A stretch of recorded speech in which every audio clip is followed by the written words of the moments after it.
Bismillah. Assalamualaikum warahmatullahi wabarakatuh. Alhamdulillahi rabbil alamin. Wassalatu wassalamu ala asrafil anbiya'i wal mursalin wa ala alihi wa sahbihi ajma'in, amma ba'd.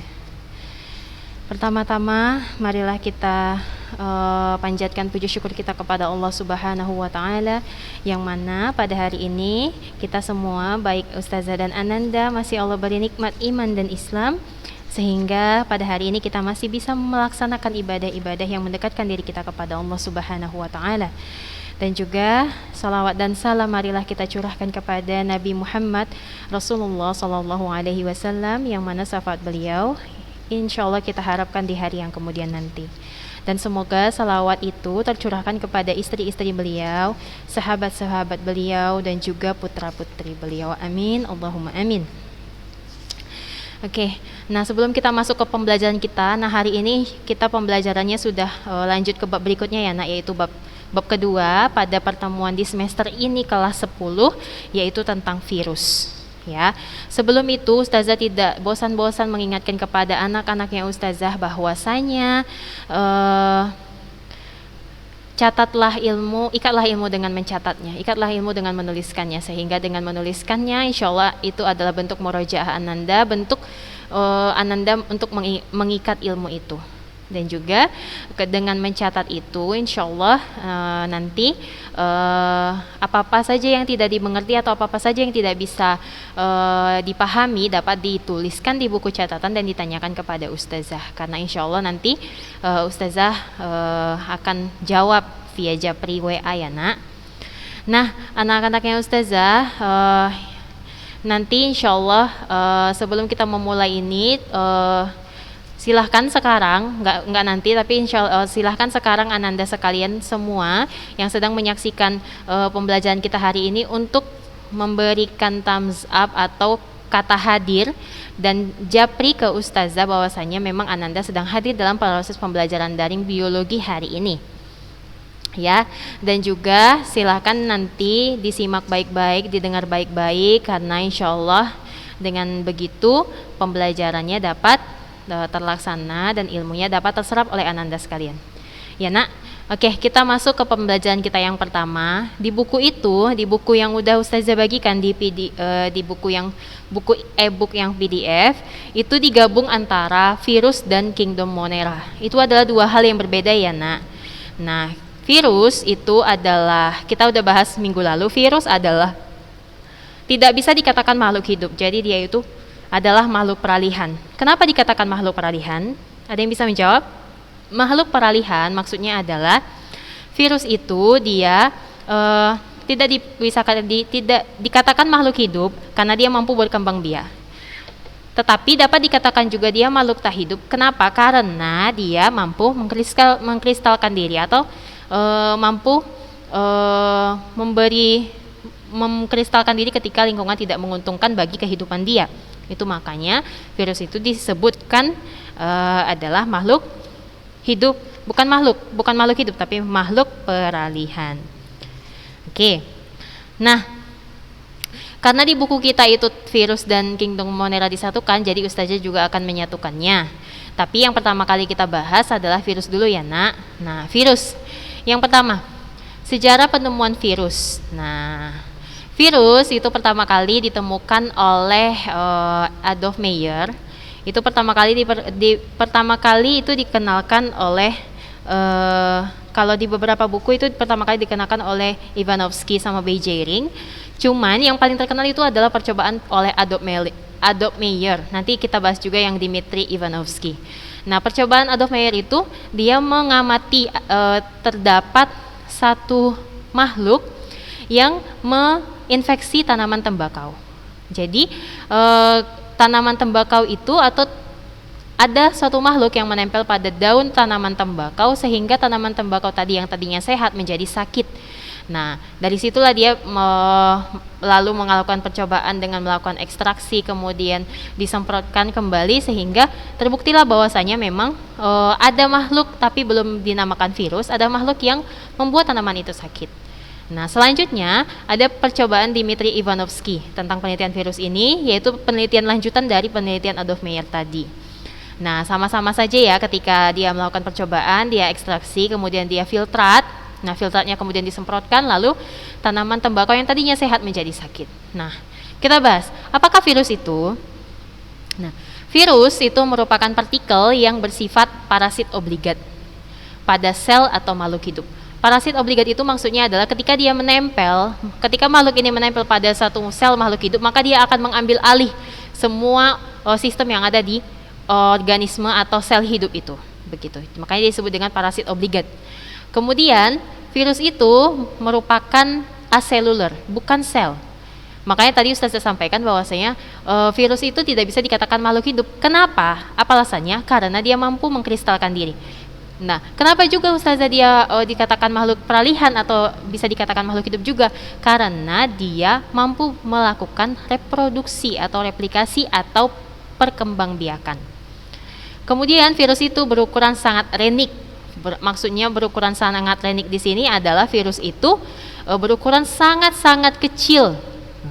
Kita udah bahas yang kemarin, Ustazah sampaikan di buku kita itu ada ukuran virus. Ukuran virus itu di bawah dari mikrometer lagi, nak. Jadi sangat renik, sangat kecil sehingga hanya mikroskop elektron yang mampu melihat virus dengan ketajaman atau dengan tingkat ketajaman lensa yang sangat tinggi. Kemudian virus itu ketika di dalam sel inang, virus menunjukkan ciri makhluk hidup, sedangkan di luar sel makhluk hidup dia menunjukkan ciri bukan makhluk hidup. Paham ya? Kemudian perbandingan ukuran virus. Virus itu ukurannya adalah 1/1. Ukurannya ada yang 1 mikrometer. 1 mikrometer itu maksudnya apa? 1 mikrometer maksudnya adalah 1 berbanding lurus dengan 100.000 milimeter. Sangat kecil ya. Milimeter aja udah sangat kecil. Coba perhatikan roll Ananda sekalian. 1 milimeter yang mana dikatakan? 1 garis kecil itu kan. Nah, itu dikatakan 1 milimeter. Sementara ukuran dari virus adalah 1 dibagi 100.000 milimeter. Sangat kecil. Nah, makanya kalau di sini ada contohnya. Ini virus berwarna hijau, itu ukurannya 0,2 mikrometer. Kemudian ada virus atau ini ukuran sel kalau dibandingkan. Ini ukuran virus. Yang ini yang berwarna hijau itu ukuran 0,2 mikrometer. Kemudian ini adalah ukuran sel bakteri, ukurannya 1 mikrometer, lebih besar dari virus. Ya kan, sel bakteri. Kemudian ini adalah sel eukariotik atau sel darah merah kita, itu ukurannya adalah 1 mikrometer. Sangat kecil. Nah, struktur tubuh virus. Nah, struktur tubuh virus itu terdiri dari 2 lapis. Yang pertama lapisan luar, kemudian yang kedua adalah lapisan dalam. Lapisan luar terdiri dari 2. Yang pertama ada kapsid dan sampul. Kapsid itu adalah selubung protein yang menutupi atau kepala atau penutup kepala virus. Kemudian ada sampul, yang mana sampul ini berisi lipid dan karbohidrat. Tetapi sampul ini tidak dimiliki oleh semua virus, hanya beberapa virus saja. Kemudian ada lapisan dalam, di mana lapisan dalam pada tubuh virus terdiri dari materi genetik, yaitu berupa DNA atau ADN. Kenapa nggak DNA? DNA kepanjangannya apa? DNA, deoksiribonukleik acid. Sedangkan ADN, asam deoksiribonukleat. Itu bahasa Indonesia sama bahasa Inggris. Kemudian ada ARN dan RNA itu sama aja. RNA kepanjangannya ribonucleic acid. Sedangkan ARN, asam ribonukleat. Kemudian lapisan dalam yang kedua adalah berbagai protein enzim, misalnya proteolitik, lipase, kemudian nanti ada lisozim dan lain sebagainya. Dia memiliki enzim. Fungsinya untuk apa? Untuk menembus dinding sel inang. Nah, ini dia struktur tubuh virus. Struktur tubuh virus terdiri dari 2, yaitu virus berselubung, virus kompleks. Nah, kalau virus berselubung itu terdiri dari reseptor virus sebagai jembatan atau sebagai batas antara si tubuh virus dengan sel inang.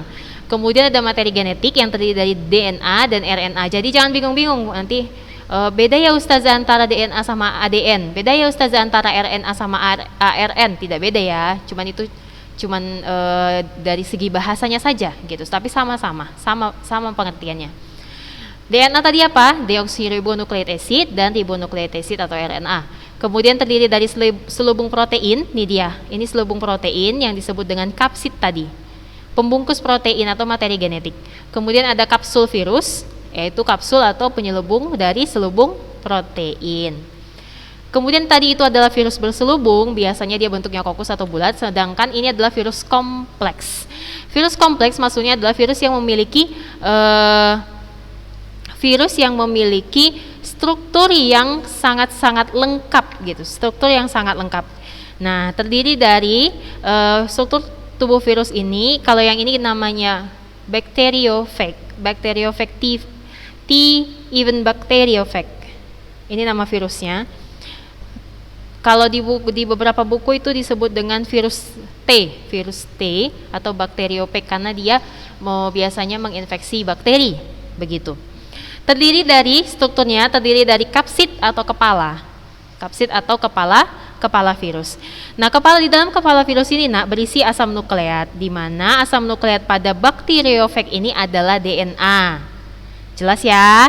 Jadi ketika nanti ada pertanyaan, apakah virus memiliki kedua dari DNA dan RNA di dalam satu tubuh? Jawabannya adalah tidak. Karena salah satu ciri yang paling membedakan antara virus dengan bakteri adalah pada macam materi genetiknya. Pada bakteri itu tubuhnya atau selnya terdiri dari dua jenis materi genetik, yaitu DNA dan RNA. Nanti ada RNA cincin dan sebagainya. Sedangkan pada virus, materi genetiknya hanya ada satu, DNA atau RNA saja. Bisa DNA saja atau RNA saja. Makanya nanti ada virus itu terbagi atas materi genetik yang dikandungnya. Ada virus yang memiliki materi genetik berjenis DNA yang memiliki DNA saja, kemudian nanti ada virus yang RNA saja, begitu.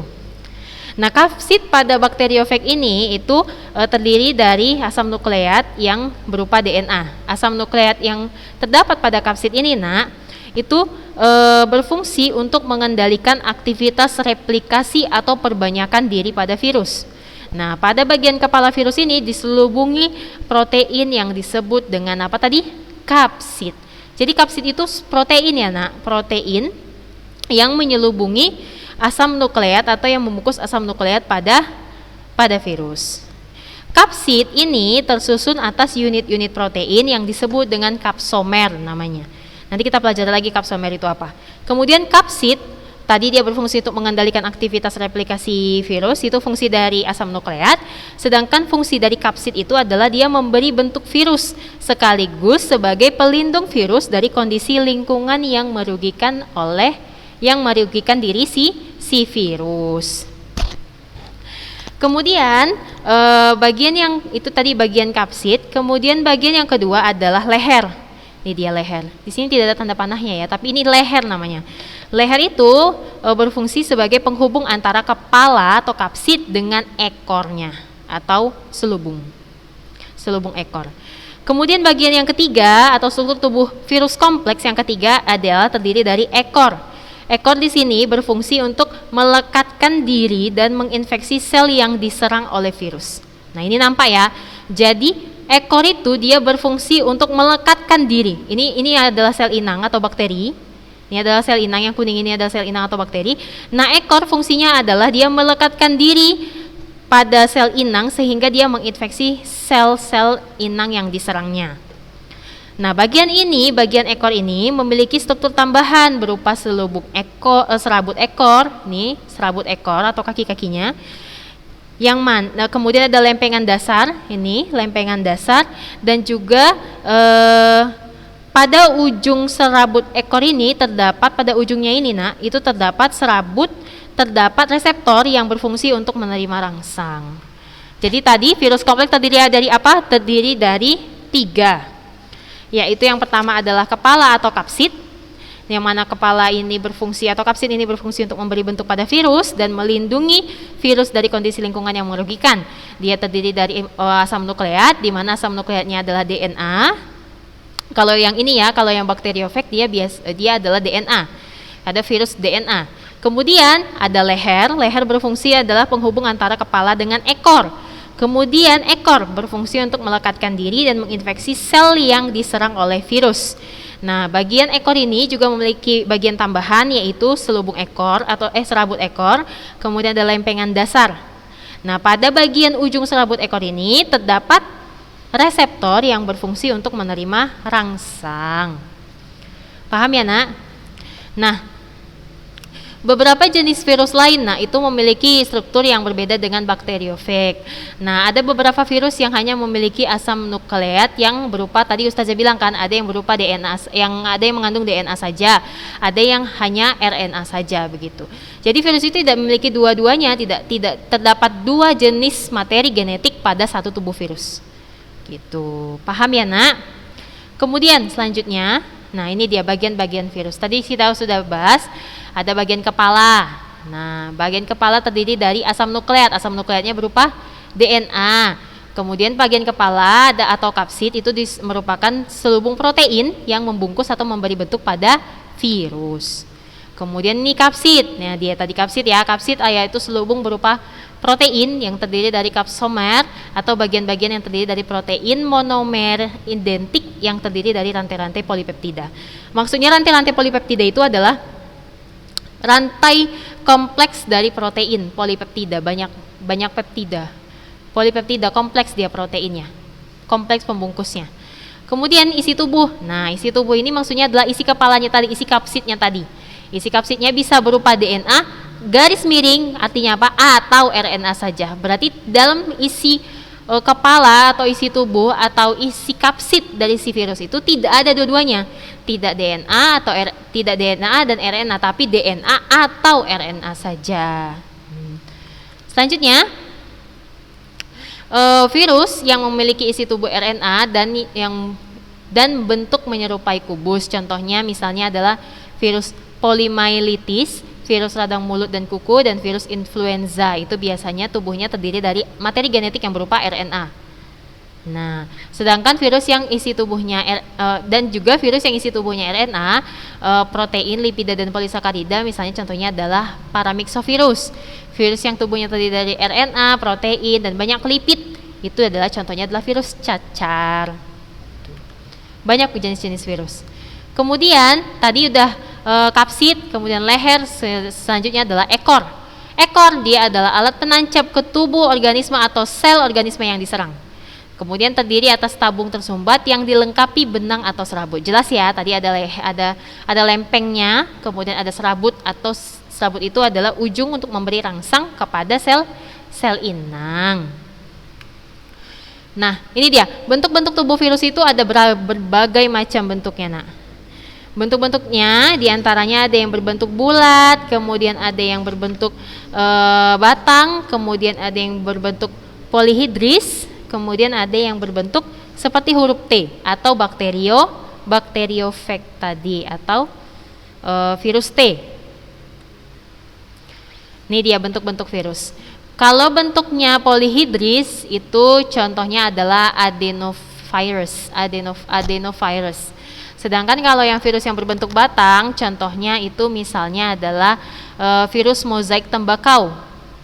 Nah, sedangkan yang bentuknya seperti huruf T itu dia tadi bakteriofag. Kemudian ada bentuk yang berudu, misalnya bakteriofag lambda. Kemudian ada bentuk Verza itu bentuk virus influenza. Kemudian ada berbentuk kokus atau bola dan sebagainya.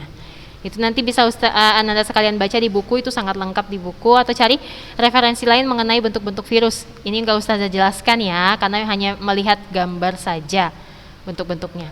Nah, ini dia bentuknya. Ada hepatitis C virus, kemudian ada coronavirus, kemudian ada herpes virus, kemudian ada bird flu atau flu burung, virus flu burung, kemudian ada virus smallpox, kemudian ada influenza virus. Ini contoh-contoh bentuk yang lain. Ini adalah bentuk helical virus atau bentuk helix. Dia bentuk helix itu kayak kalau di lingkungan sekitar kita itu mirip seperti per. Tahu per kan? Per, bentuk per itu kayak mana per tahu per kan? Per yang dari besi itu. Nah, itu dia bentuk helix namanya, helical virus. Itu contohnya adalah virus Ebola. Kemudian ada virus telanjang atau polyhedral virus, contohnya adalah mastadenovirus. Nah, itu dia. Selanjutnya kita masuk ke replikasi virus. Ini yang paling penting, yang sering banget keluar. Sangat-sangat penting. Replikasi virus itu, Nak, dia merupakan proses penggandaan atau apa ya namanya? Memperbanyak partikel virus atau penggandaan virus. Nah, virus itu harus menginfeksi sel inang agar dapat berkembang biak. Ya, catat ya, di garis bawahi. Virus hanya dapat berkembang biak atau melakukan replikasi atau perbanyakan atau penggandaan itu ketika dia menginfeksi sel inang. Jadi kalau tidak ada sel inang, dia tidak bisa memperbanyak diri. Paham? Ya. Nah, kemudian inang virus itu bisa berupa makhluk hidup atau sel hidup, misalnya bakteri, sel tumbuhan, sel hewan, dan lain sebagainya. Nah, cara reproduksi virus ini itu dikenal dengan istilah proliferasi, atau yaitu proses replikasi atau proses memperbanyak partikel virus. Nah, proses replikasi virus ini dapat diamati dengan sangat jelas pada virus kompleks. Apa tadi salah satu contoh virus kompleks? Contohnya adalah bakteriofag. Jangan lupa ya, Nak, itu sering sekali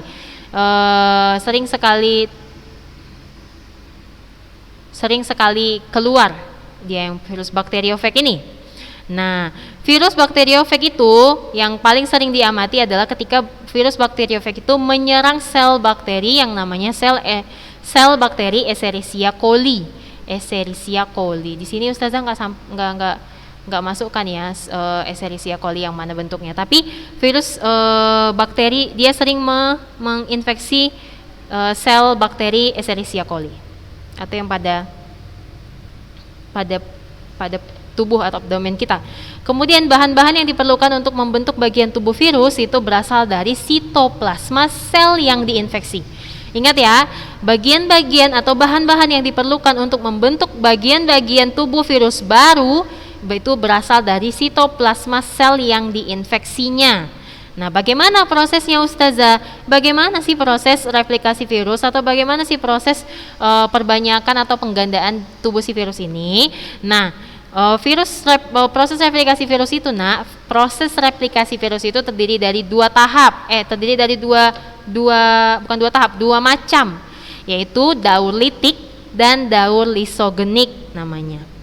Nah, tetapi sebelum kita masuk bagaimana sih Ustazah perbedaan antara siklus replikasi virus yang dengan daur litik sama daur lisogenik, kita harus pahami dulu bahwasanya secara umum replikasi virus itu hanya terjadi atau hanya melalui 5 tahapan.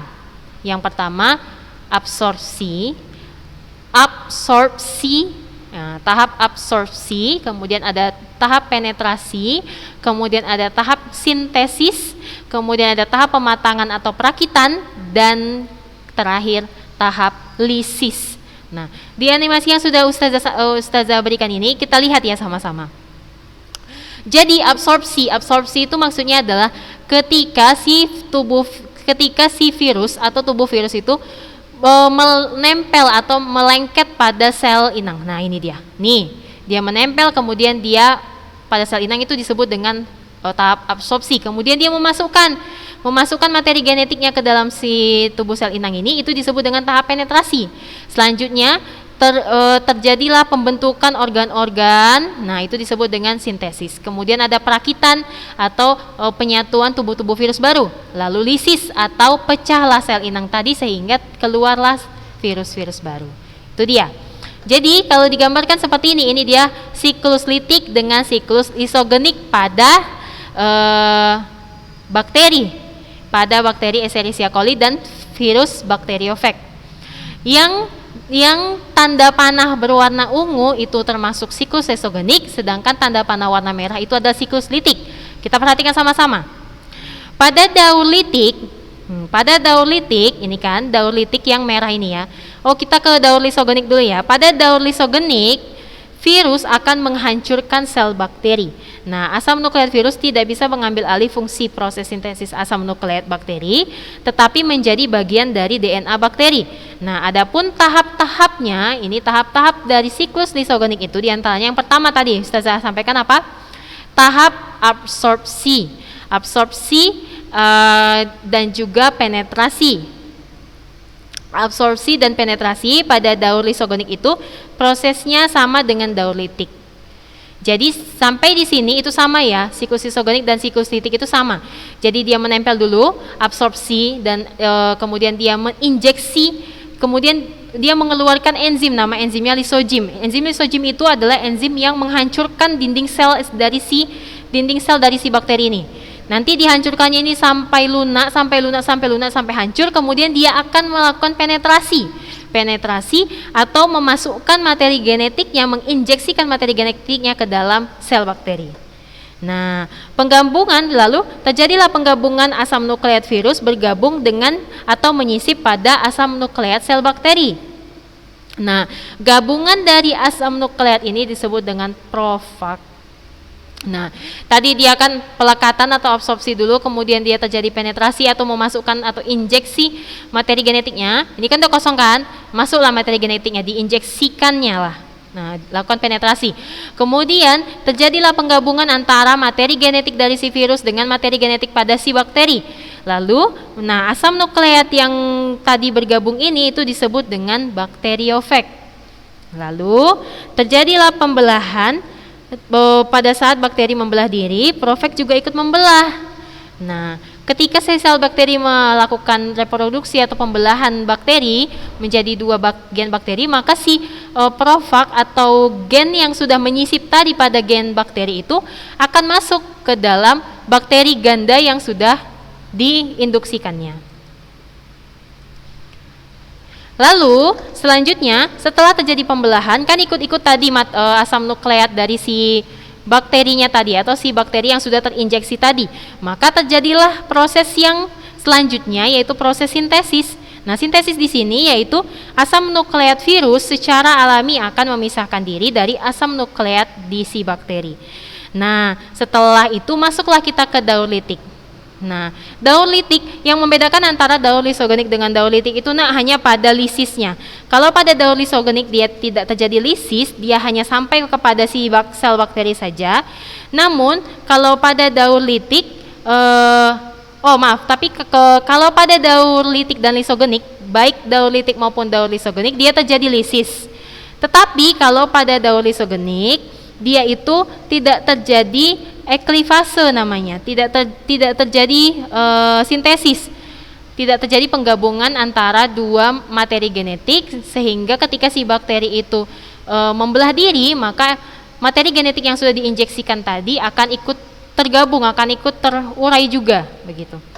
Langkah selanjutnya adalah proses sintesis, kemudian pematangan dari si gen bakteri, kemudian si gen bakteri akan mengambil alih dari aktivitas yang ada di dalam sel bakteri, sehingga terbentuklah atau dirakitlah bagian-bagian tubuh virus-virus baru, sehingga virus tahapan yang terakhir pada daur replikasi virus ini adalah tahap lisis.